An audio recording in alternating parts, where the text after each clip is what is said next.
And you were here. I have the moderators.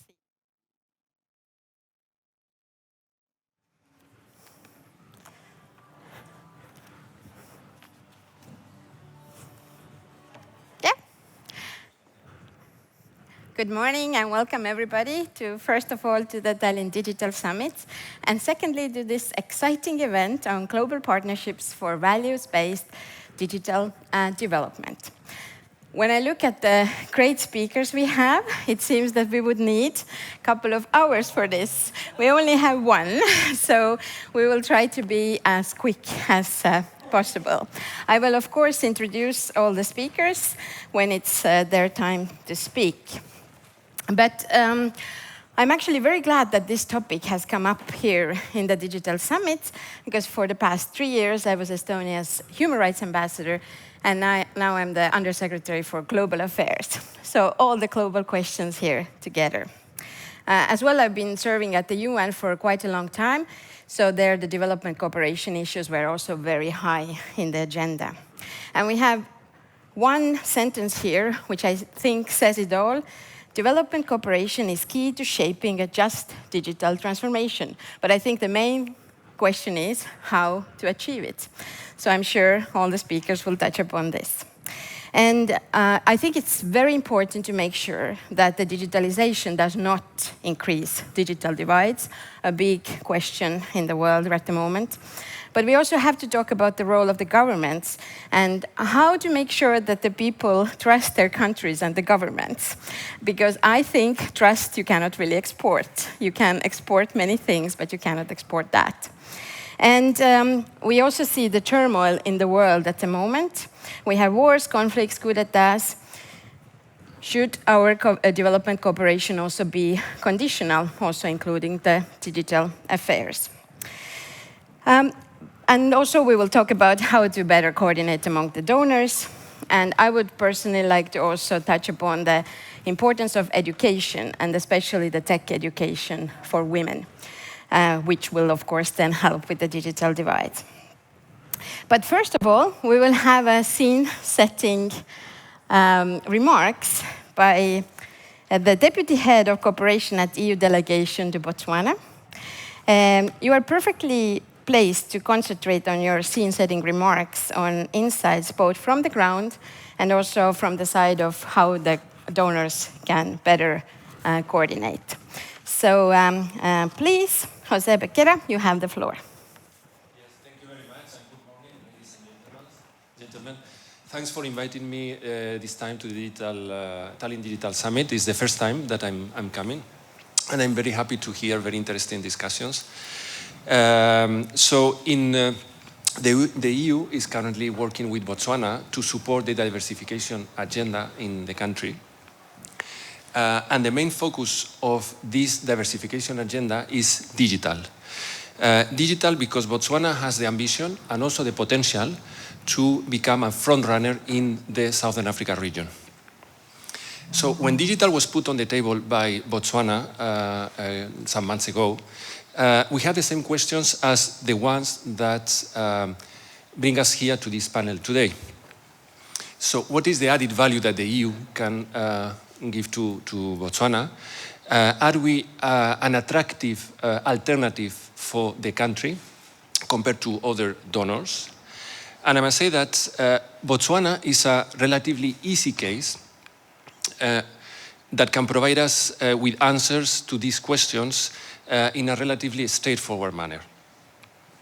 This is because Botswana is a democracy, it's a relatively open and like-minded country, and these questions can be answered that easy in that way. But Botswana is also part of a region, the SADC region, in which not all countries are so open and not all countries are like-minded.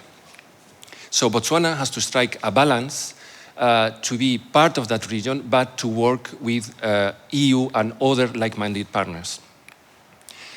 At the same time, Botswana is a country with high inequalities, is one of the countries with most inequalities in the world.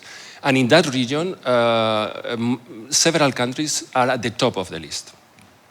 So we thought that by working on digital, we can address these challenges in the country, and we can bring Botswana to the approach of the EU. What is the approach of the EU? Is to put the person at the center of digital. It's what we call we have a human-centric approach. And the idea of this human-centric approach is to build an inclusive, reliable, and secure digital connectivity in the country. We think that by offering this model, we try to avoid the propagation of dystopian and authoritarian use of technologies, such as cybercrime, cyberbullying, disinformation, and absence of privacy. We also wonder, are we more expensive than other partners? Well, we don't know. I don't know. Maybe yes, but maybe not. But we have instruments that can compensate if we are more expensive, can compensate that risk. We have what is called the Global Gateway Strategy that was launched recently to support investments in Africa on digital. 10% of this Global Gateway Strategy is going to be devoted to digital. And we have also instruments like the European Fund for Sustainable Development that can provide guarantees to compensate that increased risk or increased cost.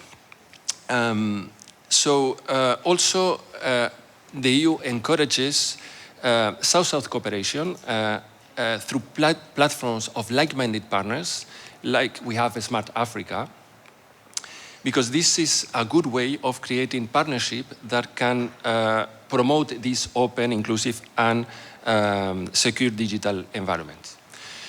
So this is just a few comments from the experience that we have in Botswana, that the EU has in Botswana. I hope we can discuss this issue and hear interesting views there. And I thank you for your attention. Thank you very much for the great remarks. So now, after this scene-setting remarks, I would turn to the panel. And first of all, I have the honor to give the floor to Mr. Jean van Wetter, who is the CEO of Enable, of the Belgian Development Cooperation Agency. And it is actually a lot of areas you're working on. It is all the global challenges from climate change and peace and security, social and economic inequality, and human mobility. And you're extensively working in Africa and the Middle East. So from your experience, why should developing countries prefer values-based cooperation as opposed to more affordable and sometimes more accessible solutions from emerging states? And also, does that mean then we should only partner with like-minded countries on this? Please. Thank you very much, and it's a very geopolitical question. But first of all, thank you for SDEF for inviting us to this great debate. I'm very impressed with the welcome and the summit in general, and I'm grateful to be here with also distinguished panelists. So Enable, we are the Belgian Development Agency. As you mentioned, we focus on the African continent, a little bit the Middle East. So what I will say is, of course, a bit biased with what we see in Africa. And it's a very special time for the African continent, as you know, with the recent coup d'etat in Niger and the anti-Western movement that we see spreading across. And so in this context, your question is extremely powerful. What should we do? Should we engage with countries that do not share our values, or should we disengage? And what does it mean for digital transformation and value-based development? Our focus as Enable, our added value has always been local presence. We have 2,000 colleagues on the African continent, so we are not a donor per se. We are more like an implementer with a lot of local staff that can help us to better understand the local context. We also want to have we are quite good at monitoring the impact we want to have. And our driver is basically that, more than is the country like-minded or not. It's more, do we have the conditions in the country to achieve something and to get concrete positive results for the population? And that's how we make decisions with who we work and who we do not work. And of course, we have tough standards and ethical standards on deciding who are our suppliers and who are our partners. But if you look at the countries where we work, 75% are considered as fragile states, where you have, actually, we had 7 coups d'etat in the countries where we work over the last 4 years. And if we had to change our approach every time there is a coup d'etat, it would be difficult to have results on the long term. Now, what it means, digital transformation, I think it can have both positive and negative impact.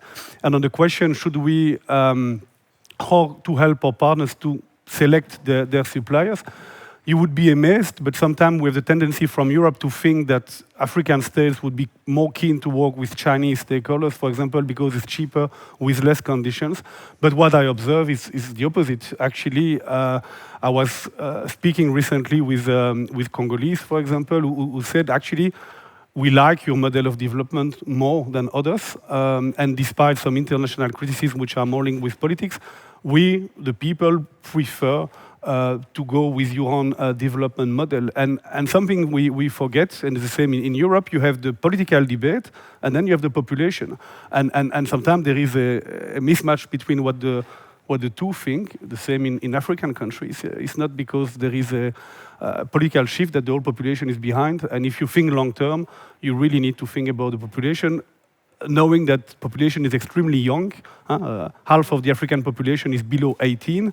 So digital age and digital transformation is key. So if you're not engaged with these youth now, you will have a problem in the future. So you should think about the people first more than the politics, I think. Thank you so much. People first. I think that's why everybody's doing the jobs that they're doing. And I thank you very much also from the view with your discussions with Congo and how they see it. And it's very, very useful. So we can come back to some of the issues later on. And now I will turn to Vera Zaki, who is the Chief Digital Democracy and Rights Officer in USAID. And she's a good friend from the times also when the US was leading the Summit for Democracy, and Estonia, together with the UK, was co-leading this Tech for Democracy cohort, where some of these issues were also discussed. But it's very good to welcome you here. And you really have also a very vast experience in supporting inclusive digital societies and rights-respecting technologies over a few decades. And now, as you are leading the work in USAID on digital democracy to ensure that technology advances democratic values and respect for human rights, you're a perfect person to ask that how can we ensure that the application of new technologies leads towards more democratic and open, resilient, fair and safe societies around the globe, and also that we see that how to ensure that the fruits of values-based cooperation do not become weapons in the hands of next governments who might take advantage. I mean, Jean already touched upon this a little bit, looking at the future. So please, your view on this. So first of all, thank you, Milena, so much, and Estev and my esteemed panelists for inviting me here today. It's just really delightful to be here. So to really answer your question, but also just to kind of introduce the topic and kind of how we view this at U.S. Agency for National Development, U.S. government, but really intersection between digital development, digital democracy. Fundamentally, I think we all know, digital, it's not yesterday, it's happening really fast, right? And the technologies are happening, the speed and the virality of tech innovation, spread of information, and access to information, all of that is happening really fast. So with innovation and with the wonderful sort of the opportunities for transformation, as you rightly pointed out, there are a number of risks involved. So one of the things that we are very much intentionally focusing on is to ensure how do we create a digital ecosystem, one that supports democratic values and human rights, and one that does not undermine those values. So you mentioned the summits for democracy democracies, the United States hosted, the world hosted, the second Summit for Democracy that occurred this past March. And in so really the last two summits, we actually announced a couple of, if you will, marquee initiatives. One is called the Advancing Digital Democracy Initiative. And that is really designed at the core. We've rolled it and we're rolling in a number of countries around the world, also including ASEAN. But it really is designed to, one, ensure that countries really help support countries in uphold their human rights commitments and really advance legal and regulatory reforms. Also invest in public interest technologies and technologists. So at the local level, we are supporting those innovators and innovations that can uphold democratic values and human rights. But then, as we know, it's part of a multi-stakeholder approach with private sector, with governments, and with civil society. How important also is civil society in this mix? So we want to, as part of Advancing Digital Democracy Initiative, to ensure that we empower civil society, also to be able to work with private sector and to the governments as well, and to create that digital ecosystem. In addition, I think, gentlemen, you mentioned also information manipulation, how that's obviously a really significant risk that I think all of us face. And of course, we're all sitting here in Estonia. We know sort of the threat that I would say both cyber and information manipulation that in this particular region. Certainly. So what we did is we announced the second Summit for Democracy is the Promoting Information Integrity and Resilience Initiative. And the ProInfo, what is that's designed to do is really build on diplomatic, donor coordination, and really strengthen capacity building in the Global South and a lot of countries around the world that we certainly work in to make sure really we're helping to develop and really create the tools for that to address this challenge that, again, not new, but it's moving and evolving very fast. I'd fail to mention, I would be remiss if not mentioning that with some of these challenges to advance digital democracy and how important private-public partnerships are, private-public-civic partnerships are, one of the things that we have been very excited and proud to engage on is really ensuring that digital technologies are being developed responsibly and that they really are the hands of citizens and civil society. So in Ukraine, some may have heard there's an app called DIA that the USAID have support and helped develop.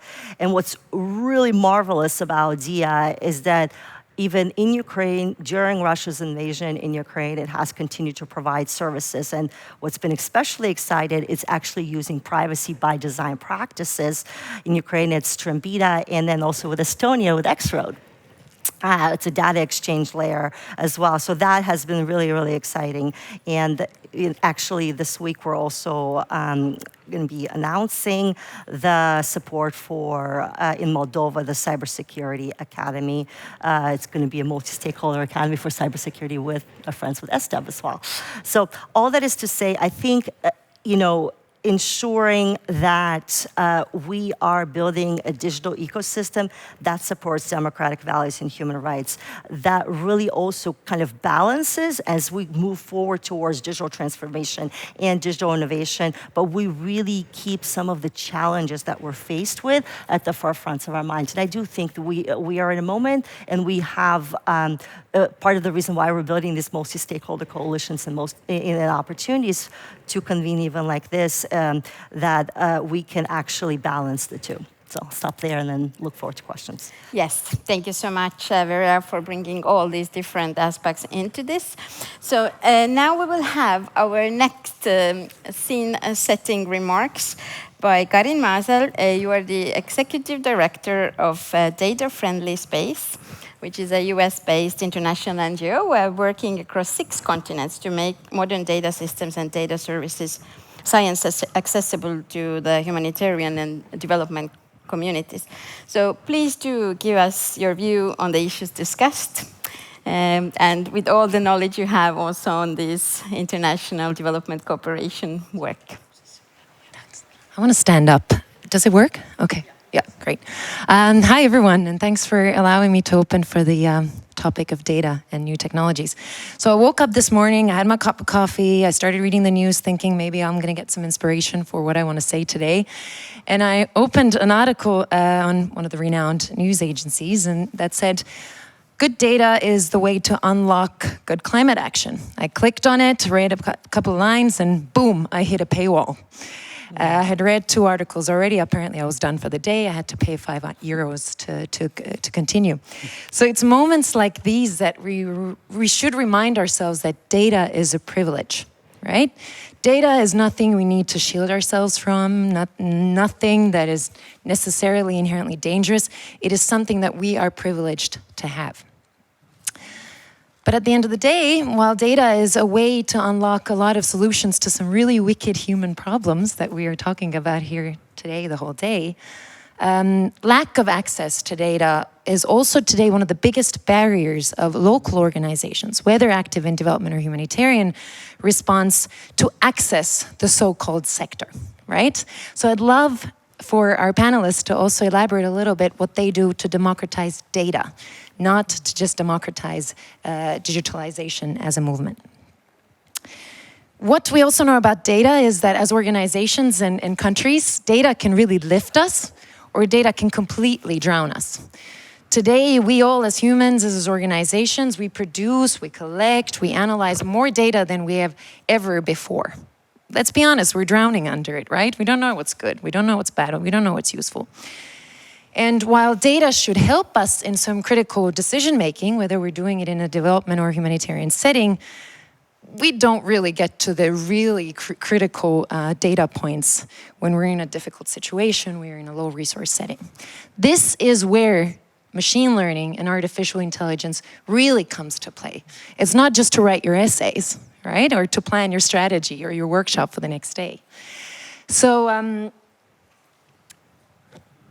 I was at a conference the other day where this guy on stage described machine learning as a magnet that helps to attract and tease out the needles of data sets in your haystack of data. I really love that. And think about the insights that AI can generate for you that human eye can't see.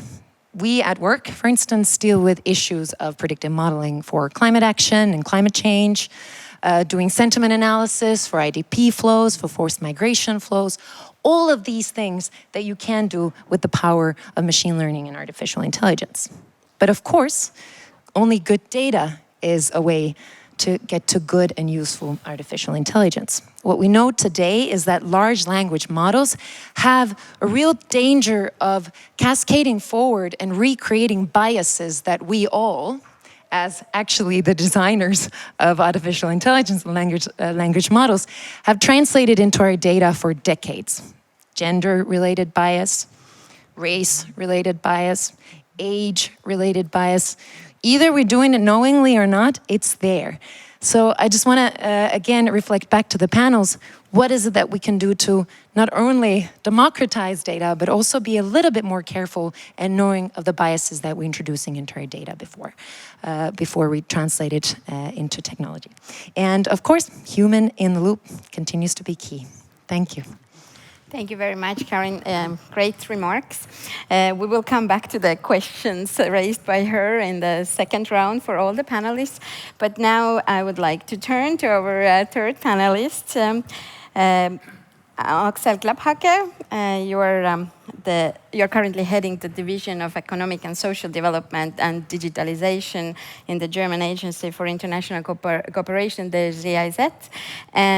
But you also have previously worked as a head of regional and bilateral programs in Uganda and as the GIZ country director in Uganda and Ethiopia.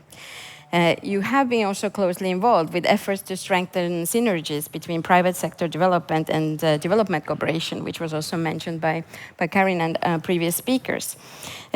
So I would also like to ask you regarding the AI. What are the governance challenges and ethical dilemmas when applying data-driven AI methods to support decision-making processes and systems that impact the lives of actually millions of people? So please. Yeah, thank you so much. First of all, I would also like to thank the organizers. Really happy to be here. It's also my first time in Tallinn for this conference, and it really feels very good. I also feel the spirit of like-minded people and organizations here, which I really admire, and I think it's a great opportunity to exchange. I think GIZ, we are a classical development organization from our history, and we have really gone through a journey and development over the past 15, 20 years. When I started, my career on digital matters in development cooperation, in the first years, it was really very much about a very narrow scope of how to integrate a certain digital tool, an app, an information system in classical development projects. And I think it really took us quite a while to realize that this is probably not the whole story of digitalizing development policy or developing policy. So I think we have started then a journey maybe only 7, 8 years ago. It's still very recent of really tackling digital matters much more thoroughly. And I think this is really sometimes also important to keep in mind that as an institution, that is still a relatively recent history. And I think from our DNA as an organization, what is very critical and very important to us. As a development organization, for sure, we would always look at issues to do with inequality and inclusivity. I think that has been mentioned already. What is a big topic? I think it is still a very big topic that if you look at the simple access rates to internet globally, you still have this enormous discrepancy between the more developed world and the global south. I think this is very, very important to keep in mind before we start discussing the more sophisticated issues of, equality, because this is still a matter of fact. And we all know this has a physical dimension, it has a financing dimension, but it has for sure also a regulatory dimension, it has a capacity development dimension, it has a local ecosystem dimension. I think that has been mentioned, but I think that is a big, big thing we are still working on and trying to work on with partners. Some of those has been mentioned, Smart Africa and others, where we also work on technical issues. Secondly, I think we were also looking for orientation as a development organization, so what can guide us? And I think what we already feel is the spirit that we need orientation and guidance, and I think we as an organization have also fully subscribed to the principles of digital development, like many other developing organizations. And I just want to bring this also here to the discussion, as this is very critical when we look at also issues to do with artificial intelligence. Because we say, yeah, here what we need is a people-centered approach, human-centric. We need clearly a user orientation. We clearly need scalability as an approach. We clearly need openness as a basic principle of all digital tools. And I think this is where we come from. And we also come from this perspective of partners. I think that is certainly something we have in common with Enable, and I was very happy that you have already introduced it, the advantage of this present on the ground, so that you have really people working with the local communities, with local partners, but also with the governments in the respective countries, on how to better digitalize the societies, the governments in all different functions. I think that is mainly where we start. And I think on the artificial intelligence, we are partner and we do push an initiative that is called Fair Forward, where we really try to promote this philosophy of openness and fairness in artificial intelligence, and where we explicitly try to tackle some of those disadvantages in the in some of our partner countries. And this has sometimes very practical aspects. One aspect is the language aspect. We all know that those large language models like ChatGPT mostly rely on languages not too many people would speak in some countries. So already working on this, how to integrate those local languages in those learning approaches, in those tools, is to us a very, very critical aspect we really try to promote very practically. So maybe I'll leave it at this. Yes, thank you very much. Excellent. And also for the perspective from the ground, which I think we need the most. We'll come back to some of the issues in the next round. But now I would like to turn to Katrin Winter. You are the regional head for Africa at the Estonian Center for International Development, ESTEV, which is also the organizer of this event today. So thank you very much to everybody who has been involved. And you initiate and lead inventions with a strong digital development and inclusion focus in education, innovation and entrepreneurship and governance across East and Southern Africa.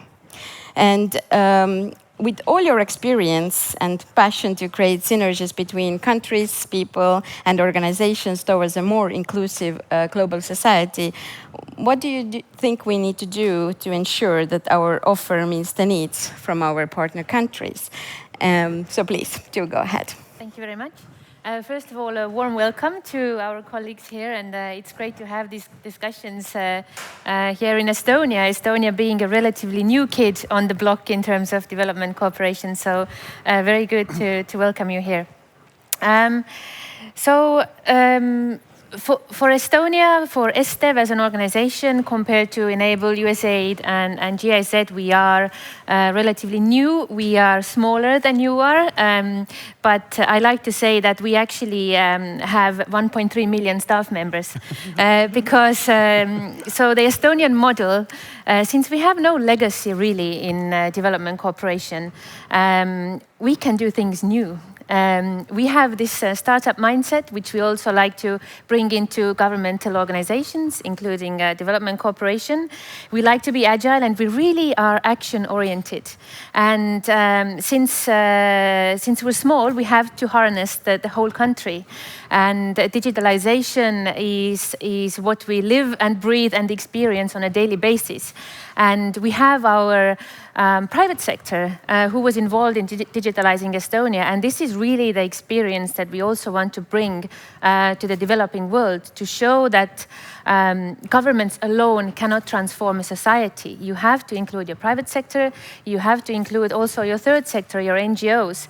And in our experience, there's no reason why we should house the digital experience all in one organization, so let's say ESTEV. We work with our private companies because they have the practical experience of building digital systems, and we are really proud to kind of export or use our experience in the countries that we work in. And the way we do this, again speaking about Africa experience, because this is where my experience is that it's changing the system or changing maybe the legacy or the process in the country is very, very complicated. It can take years. It's dependent on election cycles. But digital is really a tool that can enable us to bring that change and to make sure that it's long term. So we really try and spend quite a lot of time actually in our projects and our programming on really finding out what the problem or what the ask is from the country that we're trying to work with all the region. So for that, we need to work with the governments, with the ministries and various governmental organizations. And I'm sure my colleagues will agree that this is sometimes it's the hardest part, to find the actual problem that exists in the country, because there is always a myriad of problems. So what do you focus on? So we spend our energy on really finding out what it is that we're trying to solve or help. We can't afford to do it twice. With some permission to fail, we still need to ensure that we progress in from the first time. And another kind of, I would say, digitalization stands on two legs. So one of the legs is the systems, the national, the strategies, the readiness studies, and understanding the digital maturity of a country, and then building registers and systems. And the other leg is education and skills. You can't build a digital society without users of those digital tools that you create. So we focus very heavily on building digital systems and on education. And this is education from early years to government officials, because often it's the whole society that needs to kind of be convinced that this is the way forward, that this is not something to be afraid of. And especially talking about AI, and this has become a sort of a buzzword that people associate with something very complicated and complex. And I think this term really needs to be humanized. It's not always complicated. AI is not always about difficult data synthesis projects or programs. AI is your average Google search or your Facebook algorithm as well. So I think especially in terms of development cooperation and international development, we really need to work on the terminology and understanding that what we talk about, the words that we use, have the same meaning to all of us, because this is the way we can work together and reach that goal that we all, all of our goal is to help build economic development in the development countries that we work in. So for us, for SDEV, for Estonia, this is where we're at. We try to be agile in the way we work. We have no legacy, so it's easier for us than probably for you guys. And so that's why we are, again, happy to be part of this conversation. Thank you. Thank you very much, Katrin. And we will come back to all of you in a moment, so you can reflect on anything that was already asked or what you wanted to talk about and didn't have a chance before we open the floor, of course, for the Q&A. But before that, I also have a big pleasure for the last setting remarks to give the floor to Marki Tihhanova-Kreek, also a very good friend and colleague from old times in the Ministry of Foreign Affairs. But currently she's the Director for Smart Government Transformation at Nortal, which is an Estonian company that has delivered 40% of Estonia's e-transformation, and sharing this experience executed countless digital government projects around the world. So please, shed the light on why and how to engage with the private sector for digital development. Marki, please. Thank you so much, Minna-Liina. It's such a pleasure actually to be back engaging with all of you. But now really, after working almost 20 years for a government, being sort of on the other side. Like Katrin from SDEV, you pointed out, it doesn't really feel being on the other side because of close working together of private sector, civil society and government in Estonian case. So at Nortal, as being one of the main digital transformation architects of Estonia, and now also very active globally, it feels really from business perspective good, but we are also very proud that we can contribute to the global digital story. There are a couple of thoughts I would like to give as food for thought for our panelists to point out from a private sector perspective. First is really simple. I would like to point out the power of partnerships for private sector. It could mean so many different things. It could mean taking, for example, Ukraine several steps closer to joining EU, helping to digitalize Ukraine, but at the same time, we all know that Ukraine's developers and overall the IT sector is very, very strong. So including also local power of Ukraine and other partners internationally. The other example, we, not that long time ago, were very proud of digitalizing the taxation system in Botswana. And that's why I'm very proud also sitting next to High Representative from EU, active in Botswana. This was a project that local citizens really benefited from, also budget-wise.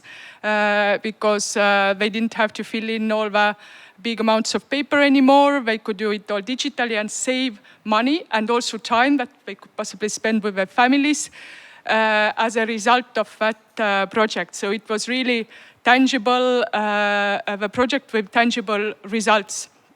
And there we partnered also with local institutions, local society, because for us as a private company, the matching and tailor making of a project to the needs of local government and local people is something that we always value very highly and take into account when we deliver different projects.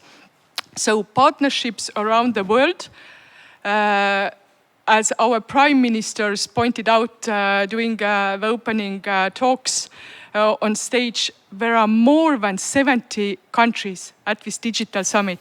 So it's really amazing number, all like-minded, even better. International organizations, also like-minded. This is an enormous power. So basically together, we are riding, and from private sector side also, hopefully executing the next chapter of digital global story. It is not only Estonian story, even though we are very strong in digitalization, not Estonia, US, Nortal, small group, not this story. There are so many other players who are like-minded, and this is an enormous power for us. It means that, for example, in some of the other countries where we have delivered big projects, let's take, for example, Oman and business registry there, the results are even faster, digital-wise, and better than we have in Estonia. So this is the power for us. Together, we are executing the next chapter of global digital story. And finally, also 2 words about procurement, very practical. From a business perspective, we would be very happy if we could add some sustainability and maybe transparency and also easiness to the procurement system. Maybe divide some big procurements and tenders to smaller tangible pieces where we can measure the real results. So this is something that would be really helpful for us to take our digital expert knowledge even more widely to the world. Thank you. Thanks a lot, Marki.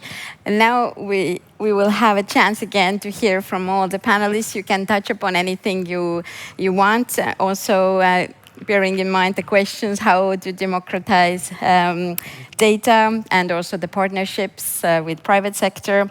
Also that what I also in the opening remarks touched upon, the education and part of this, the tech education for women. So anything and everything. But Jean, please, you have been here waiting for the word. Please. Okay, thank you very much. Very interesting panel. I have 3 things I would like to add and respond to some of the questions as well.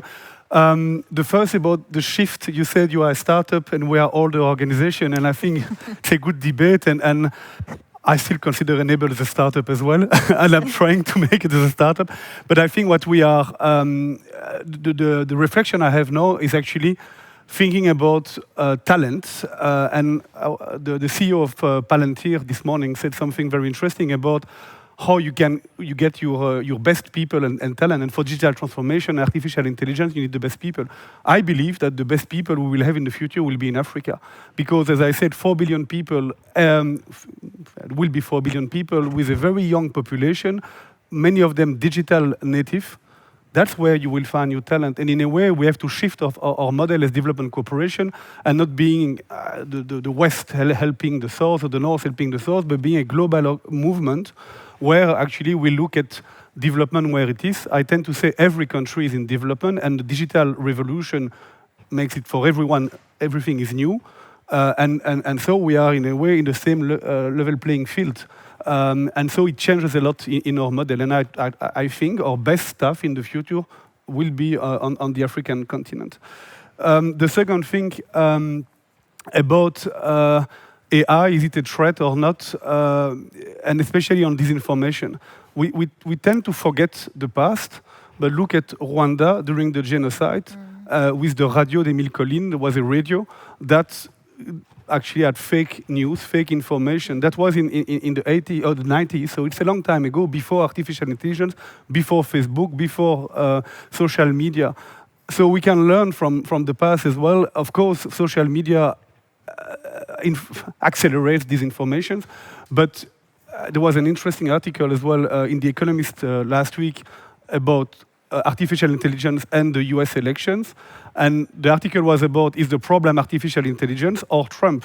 So, and the problem is Trump. And the same, you should not forget the basics. And I think as a development organization, that's what I try to do. Digital transformation is something happening and we should take that into account.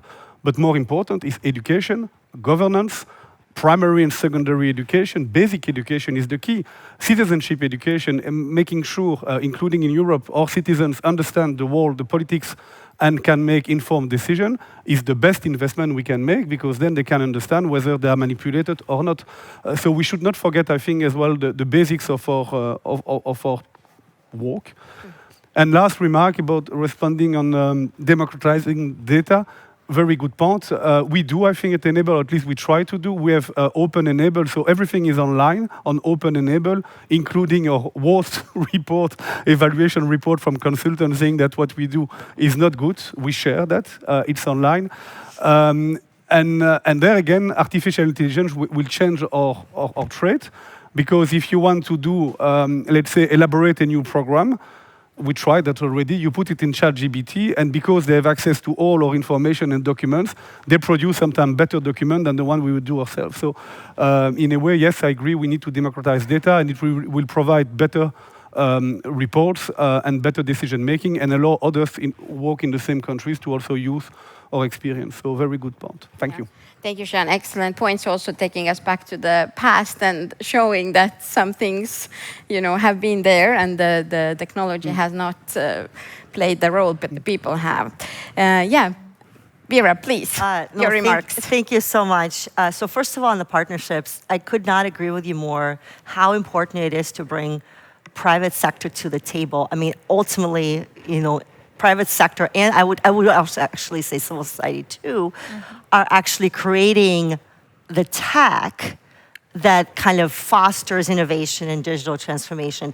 But I think they need to be part of the conversation on the early set to ensure that the technologies that are being developed are rights respecting, right? Are considering data privacy or privacy by design considerations as well. But I think, the private sector here is absolutely critical. On the AI piece, we are at USAID, we've been certainly investing in this space, particularly through our AI action plan, but it's also to ensure that, a couple of things. One is that the appropriate safeguards are in place, right? Because I think the safeguards, particularly for a lot of our development or capacity building interventions as donors, that piece I think has to be really important. The other piece around this is how much context matters. When we talk about automation, and when we're talking about investments in the developing world, just context and those localized solutions, language, you talked about language, how much it matters. I'm just also thinking another country that's not too far from Estonia, which is Georgia. One of the things that we did was through AI, they ran these kind of entrepreneurship and innovation competitions to invest in speech-to-text transcription tools for Georgian language and video as part of information integrity efforts to address information manipulation. So I think this is an example of how much context matters, language matters, and localization really matters too. And finally, Milena, to your point about education, I would be remiss about mentioning that, again, technology moves so fast. Education has to be at the forefront, and I think we as governments, as private sector and civil society, as part of multi-stakeholder approach, we really need to be thinking about educating the population. And I would actually say, most importantly, different segments of the population that may be left behind, that may be more marginalized, and of course I'm thinking just one example, of course, not exclusive, but women and girls. Half of the population are women, and how important in the developing world is to educate women and girls around digital security, around the best practices. Last thing I'll just quickly mention, I went to Jordan in May, and one of the things when I was on the ground there, we have this partnership as part of the broader Middle East region, Innovation for Change. And one of the things that I learned there was this app called Amanha, and it's all about training and giving access to women and girls around digital security. And it's really also not just digital security and protection, but it also is an education tool as well. So again, education, I think, has to be a foundational piece, has to be critical, and we need to be thinking about the educational element of it at the forefront, not at the back end. Thank you so much, Vera, for touching upon the digital device and the education.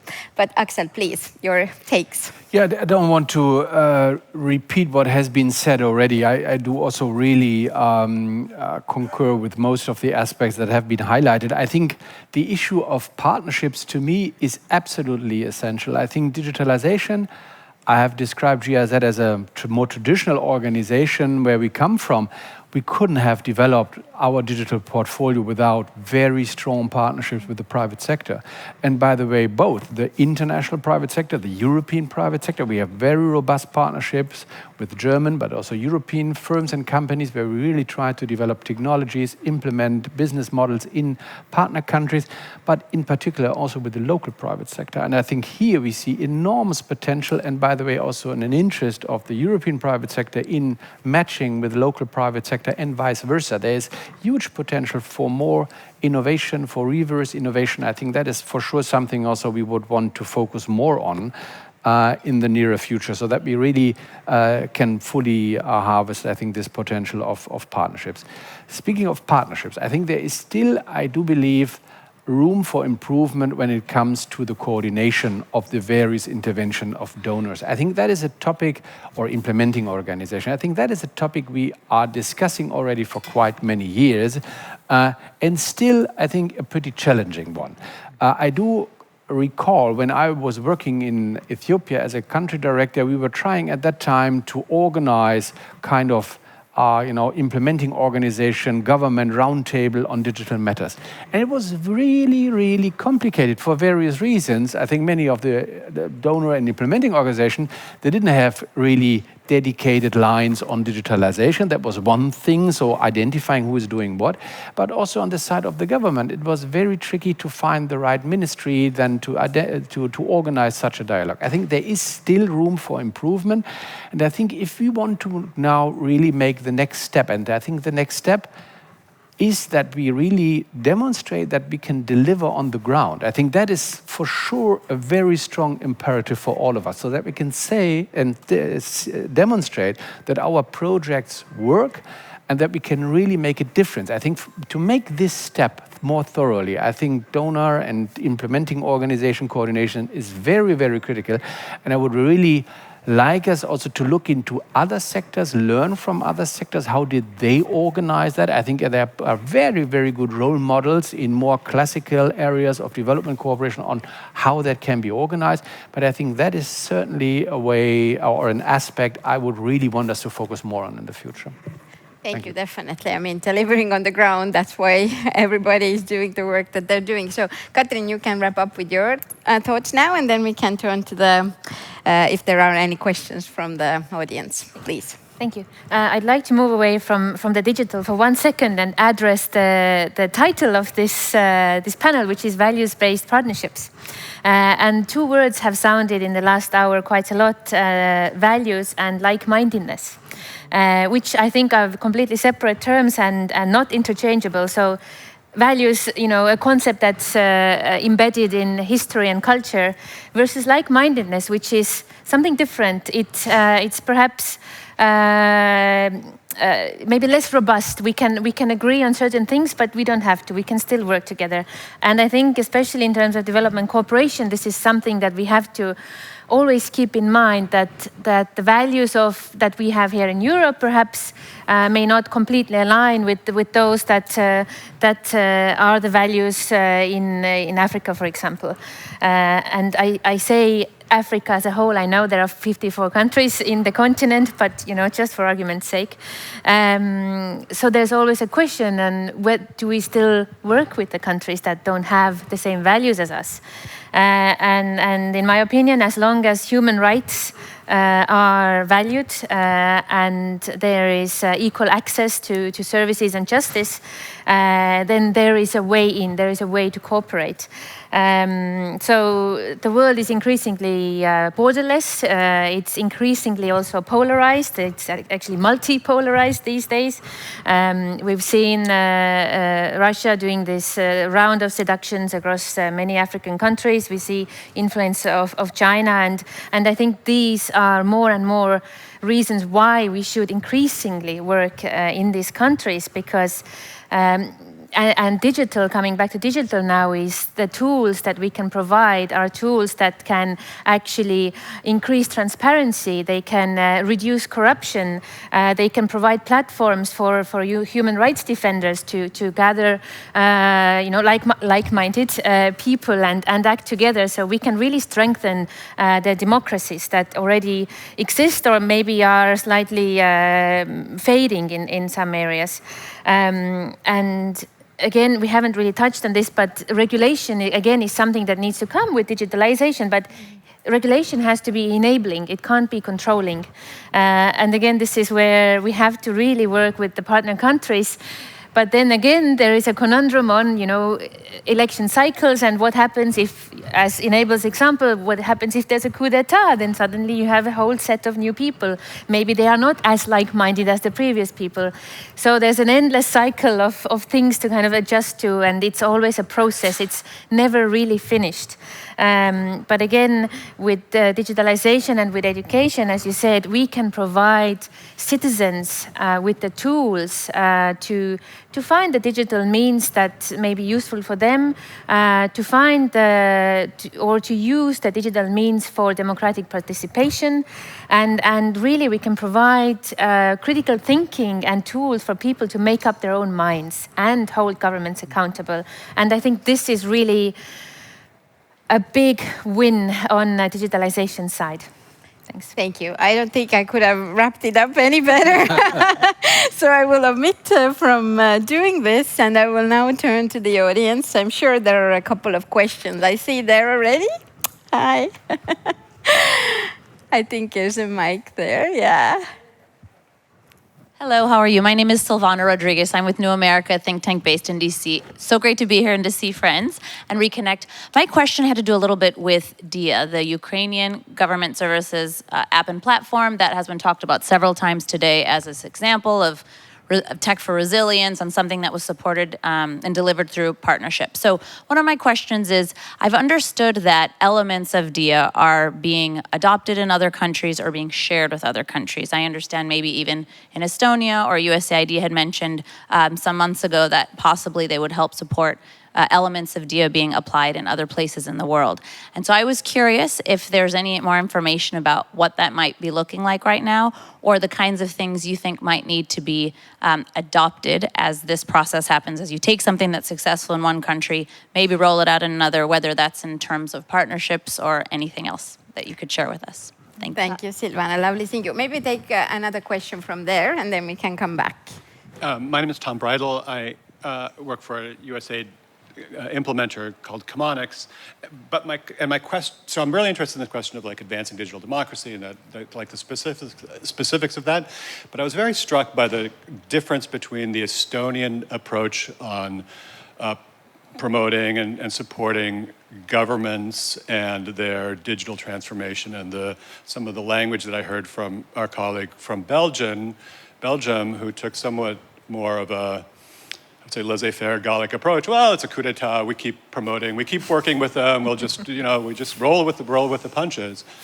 And so I wonder if you could just sort of articulate a little bit more that distinction. And when the government, when Estonia works with a partner country, how do you ensure that the technology that you're providing is somehow is not misused in some sense? It's that there's a future-proofing aspect to this. That if we're promoting a voter registration process, that the data that goes into a voter registration process is somehow not then manipulated and used in some other form, and then after the coup d'état, right?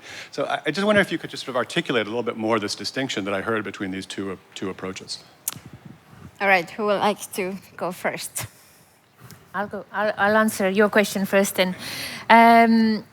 Ultimately, there is no guarantee that digitalization, digital tools, and data won't be misused. We can't guarantee that.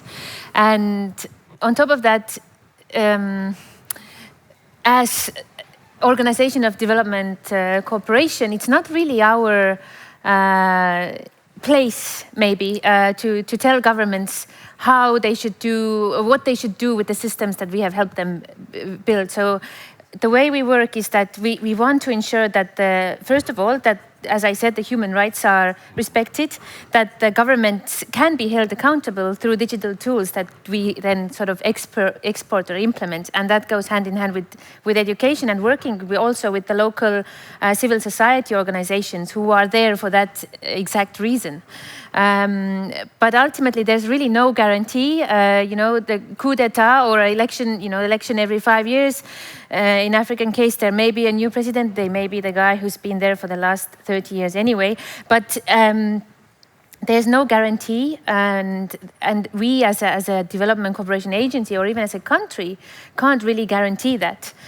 We work, for that matter, we work closely also with regional organizations.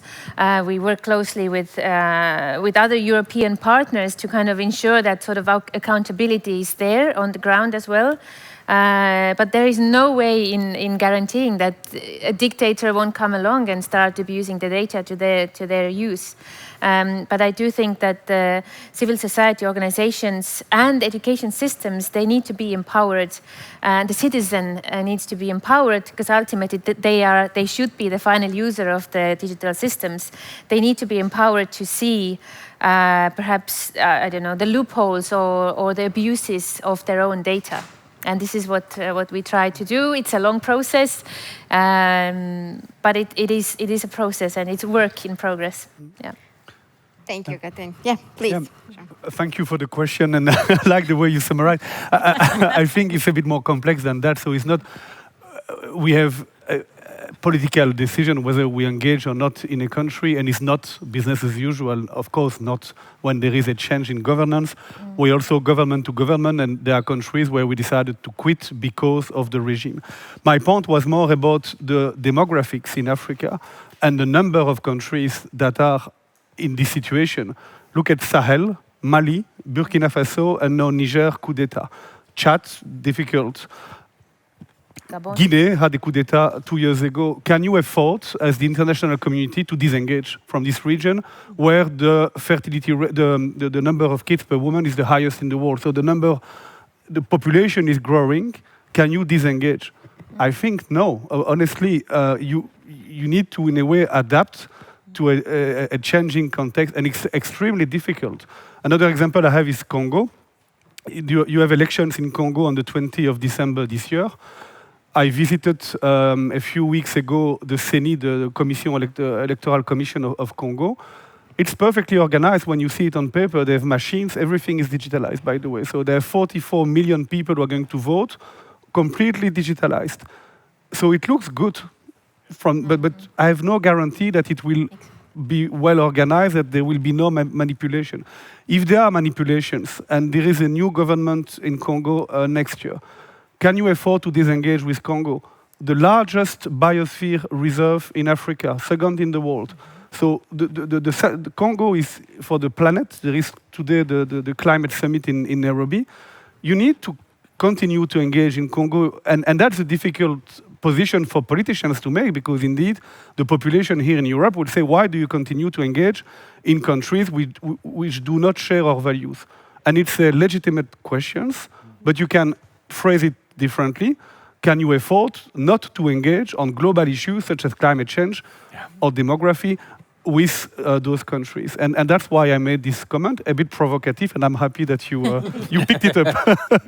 Thank you. Thank you. Very good angle. And Vera, Axel, any last thoughts, Vera? Yeah, no, I was just going to say, I think in certain instances, generally speaking, we can't be given sort of the broader geopolitical, human security challenges that we're dealing with, not engaging. And I think part of engagement is we, again, kind of going from the global normative frameworks to the local interventions on the ground. This is how. On DIA, I mean, we're continuing exploring, different countries, but the key piece of it is to make sure that as that happens, as we explore, is making sure that employing privacy by design practices, and as well as the right data practices, just like what we've done with Ukraine, with Trembita and Estonia Sextro that was used as part of Ukraine's DIA. Thank you. Axel? No. Yeah. Nothing in particular. I think it has been said already. I think the question on how can we make sure that there's no misuse of digital infrastructure, I think you have said it all. I think there is no guarantee. And I think it all, to me, really speaks for a more thorough, a more strategic approach, a good coordination, what I have mentioned earlier. I think this, again, will not completely make sure that this is not going to happen, but I think then at least we have a certain, more systemic approach to what we want to achieve with a better chance of more sustainable and fair digitalization. Thank you very much. Yeah. Thank you to the panelists. Thank you for the great inspirational speakers we had also. I think a round of applause and then everybody can enjoy lunch.